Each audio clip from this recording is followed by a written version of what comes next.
Hello, everyone. Welcome to the Newsbrowse News broadcast. NPR reports that North Korea announced plans to deploy new long-range artillery systems this year, capable of striking South Korea's capital region, Seoul. Additionally, the nation is set to commission its first naval destroyer in the coming weeks. This announcement follows closely on the heels of South Korea, revealing that North Korea's newly revised constitution omits all previous references to Korean unification, aligning with leader Kim Jong-un's pledge to sever ties and establish a two-state system.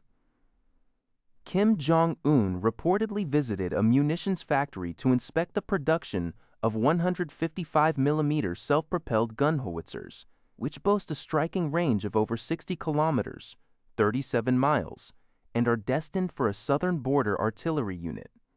He emphasized that the expanded range and improved striking capability would significantly enhance the Army's land operations. The article notes that while less attention is given to its artillery compared to ballistic missiles, North Korea's existing border artillery already poses a severe threat to Seoul.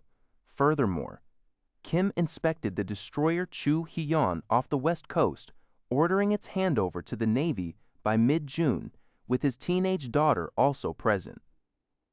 These military moves underscore North Korea's escalating hardline stance, rejecting dialogue and focusing on its nuclear and missile development.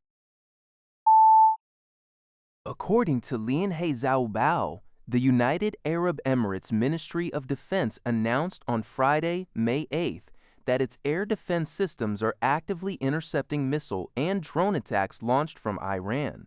The ministry also stated that sounds heard across the nation are a result of these interception efforts. This announcement comes just hours after the U.S. Central Command reported that 3 U.S. Navy missile destroyers had intercepted unprovoked Iranian attacks in the Strait of Hormuz as they transited towards the Gulf of Oman, responding with defensive strikes. The U.S. statement specified that the Iranian military deployed multiple missiles and drones along with small vessels, though no American warships were hit. The U.S. Central Command reiterated its stance of not seeking escalation but remaining fully deployed and prepared to protect its forces. Earlier this week, the UAE had accused Iran of similar missile and drone launches, an allegation that Iran had denied. According to NHK, Iran's foreign ministry announced on May 7th that it is currently reviewing the content of a proposal put forth by the United States aimed at ending the ongoing conflict. The ministry stated that once their internal discussions conclude, they will convey their response to the U.S. through Pakistan, which is acting as a mediator in these negotiations. Foreign Ministry spokesperson Baghay confirmed in an interview reported by the state news agency on May 7th that recent discussions with Pakistan had focused specifically on these U.S.-Iran talks. Baghay emphasized, "We are confirming the content, and after evaluation, we will inform Pakistan. We will decide the next steps based on the outcome of the negotiations." Separately, Iranian Foreign Minister Araghchi mentioned via social media a phone call with Pakistani Foreign Minister Dar, underscoring the importance of regional cooperation to de-escalate tensions, although he did not confirm if the U.S. proposal was directly discussed during that call.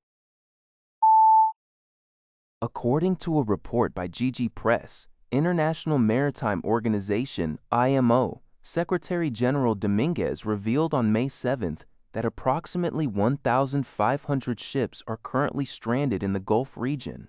This significant maritime congestion is attributed to the ongoing blockade of the Strait of Hormuz, a critical choke point for global crude oil transportation.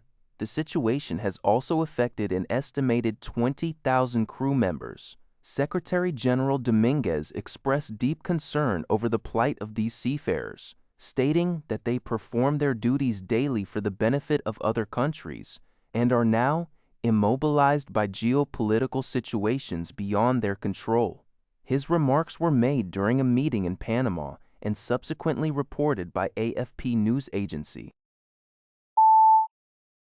According to NHK, citing the Japan Coast Guard's 11th Regional Headquarters, 4 Chinese Coast Guard ships briefly entered Japanese territorial waters near Uotsuri Island, part of the Senkaku Islands, on May 7th. The intrusion began shortly after 4:15 p.m. and lasted for approximately 20 minutes before all 4 vessels, which were reportedly equipped with cannons, sailed for about an hour and a half, eventually departing Japan's territorial waters by around 6:10 p.m. The Japan Coast Guard continuously monitored the Chinese vessels and issued warnings against re-entry into Japanese waters.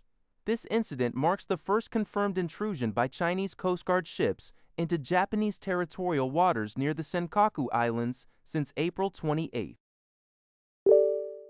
That's all for this video. Thank you for watching. See you in the next video.